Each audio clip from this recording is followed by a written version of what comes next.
moi, je ne vais pas parler du ministère, de la fédération, mais c'est le jeu sur le terrain. Je ne vais même pas parler du coach. Non, je ne vais même pas parler du coach. Non, nous ne sommes pas. Nous la ne sommes première pas. responsabilité, c'est-à-dire que pourquoi nous ne sommes pas allés en Coupe du Monde dans un vestiaire. Je vais vous dire maintenant le secret du vestiaire. Quand l'entraîneur parle, il dit, monsieur, prenez vos responsabilités. C'est pas moi qui joue, allez me gagner le match. Il y avait la possibilité de passer.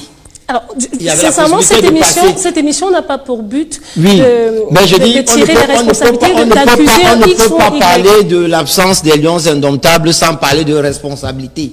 On ne peut pas parler de ça. C'est-à-dire qu'on va parler, on cache la vérité. C'est-à-dire que qui est le premier responsable de ne pas aller en Coupe du Monde? Si on ne parle pas de ça, nous n'allons pas parler d'autre chose. On n'est pas allé en Coupe du Monde, pourquoi? C'est d'abord le joueur. Je laisse le coach, je laisse le ministère, je laisse la FECAFOOT. Parce qu'ils ont joué contre le Cap-Vert, 11 contre 11. On va parler aujourd'hui, l'UNIS Fouda est là, le grand frère est là. J'étais dans vos studios tous les jours. Chaque fois, vous nous critiquez durement avec les Lions indomptables. Les matchs, ce n'est pas le coach qui joue, ce n'est pas la FECAFOOT qui joue, ce n'est pas le ministère. Regardons d'abord ce qu'ils ont produit. C'était 11 joueurs contre le Cap-Vert. Laissons les affaires que l'avion a fait ça, ceci, cela. On doit trouver d'abord le mal là-bas. Maintenant, on peut parler, quand on a fini de trouver ça, on peut maintenant parler du football dans l'ensemble. On va dire que le football va mal, mais c'est des professionnels qui jouent.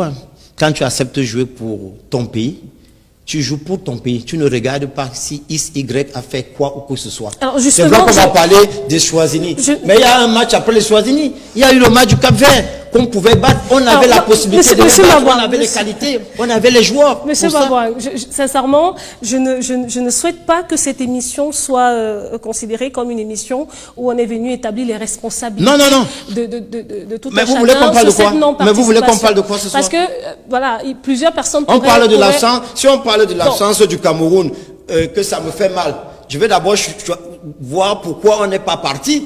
Je ne viens pas pleurer ici, oui, le Cameroun n'est pas parti. On n'est pas parti pourquoi? Parce qu'on n'a pas gagné, parce qu'on n'a pas su battre le Cap-Vert, parce qu'on n'a pas su garder la place de leader qui nous est réservée en Afrique. Et quand on va trouver ces responsabilités, nous allons maintenant parler du mal. Pourquoi on a mal? On a mal, oui, on n'est pas parti, on a mal, on regarde les autres à la télé. On va même maintenant comparer le Cap-Vert qui a fait match nul contre l'Espagne. Mais c'est le football, et il les connaît, il était au stade, il est au stade. Tu peux perdre 4-0 aujourd'hui. Tu fais une mauvaise campagne, et arrivé là-bas, tu gagnes la Coupe du Monde. D'accord. Vous êtes un ancien footballeur. S'il faut qu'on essaie d'établir. En tant qu'ancien entraîneur. Exactement. La responsabilité, c'est d'abord les joueurs. Football. Justement, vous êtes entraîneur et footballeur. Quand vous participiez à cette compétition, dans quel état d'esprit, vous, en tant que joueur, vous étiez généralement pour pouvoir fournir le meilleur de vous sur le terrain? Quand je jouais pour les Lions, j'avais d'abord les docteurs Abega, le feu docteur Abega, les Aoudou, les Paul Barken qui venaient dans ma chambre, qui venaient motiver, qui venaient nous dire que nous on a fait comme ça. Aujourd'hui là, les gars, oubliez ce que vous jouez à Yaoundé, à Douala là. Aujourd'hui c'est la Coupe du Monde. Vous jouez contre l'Argentine de Maradona. Vous êtes là. Ne calculez pas. On vous a donné l'argent. On n'avait pas l'argent. On a grévé, on a fait 2 jours sans entraînement, on avait grévé, mais on a laissé passer pour battre l'Argentine. Je ne dis pas que ce qui s'est passé il y a 20 ans, c'est la même chose, mais le football n'a pas changé. Est-ce qu'aujourd'hui vous avez l'impression que l'ambiance est pareille, est vraiment saine autour de la tanière des Lions actuellement? Les joueurs des Lions indomptables sont les meilleurs en Afrique, gardiens de but, attaquants au milieu du terrain, nous avons les meilleurs joueurs. Mais maintenant, cherchons à savoir pourquoi ils n'ont pas été si motivés. Parce que quand vous posez le Cap-Vert là, vous posez le Cameroun ici, les joueurs qui jouent en Première Ligue, en France, partout, ce sont des joueurs capables de se transcender et donner la victoire au Cameroun. Et ils avaient leur mot sur cette Coupe du Monde.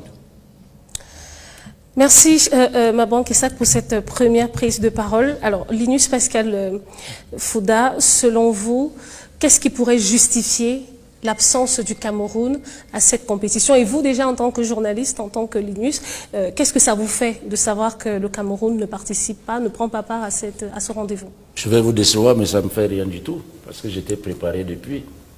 Nous avons semé nous-mêmes les germes de ce qui arrive aujourd'hui. C'est-à-dire? Les gens pensaient que c'est la blague. Vous avez entendu des termes qui sont arrivés, cimetière, église, hibou, églisien, et puis